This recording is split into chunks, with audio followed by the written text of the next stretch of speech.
Hey,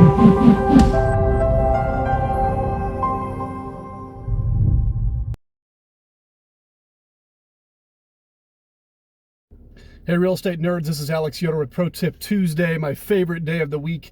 And today I want to talk about cleanliness. Cleanliness is a huge headache for landlords and tenants alike. If you've been a landlord for any length of time, you've probably heard about 10,000 times, the home is cleaner now than when I got it. The home is cleaner now than when I got it.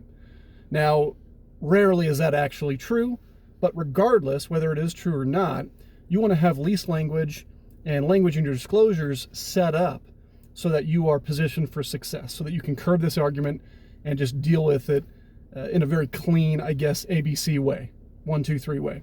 So the way that we set up our contracts is not only are tenants required to have the carpet professionally cleaned, which is very common in the industry, but that they also are required to have the home professionally cleaned. Of course, speak with your attorney about the language and everything that I'm telling you so you can position your contracts, but that's how we have ours set up. Now, something else that it says is, regardless of how you receive the property, you are required to return the property to a professionally clean standard and to pay for a professional house cleaner. Now, you might say, Alex, how is that fair? How is that fair for the tenant? After all, we want to have fair and balanced contracts. I think they're much more enforceable. Fair and balanced contracts. So to resolve that, what you should also have in your language or your disclosures is the tenant will afford you the opportunity to cure any cleanliness issues if the home, upon their move-in, is not presented to that same standard. So if you, tenant, find that, maybe the toilet wasn't cleaned well enough, you will allow me to send a cleaner back out to cure that problem. You will allow me to send a cleaner back out to make it right. So you're given the opportunity to fix that issue instead of, hey, it was dirty when I moved in, so I'm not cleaning it when I leave. Because guess who's eating that cleaning bill? You are. Instead of doing it that way. Because now I can send a cleaner back out that I've likely already paid to come fix what they should have cleaned better on a callback. Hey, ABC Cleaning, you missed the toilet, please go back out. Now my cleaner can go back out. I'm not charged additional monies. The tenant is made happy and everything is made right.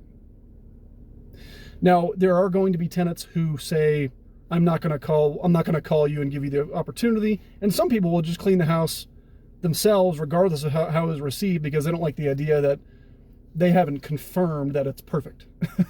Until their own filth is in the home, they want to make sure that it's been bleach cleaned themselves. I mean, I've had tenants where properties were turned over to them in my opinion, flawlessly clean condition, and I'd still get angry phone calls saying the house is unlivable, which at times blows my mind.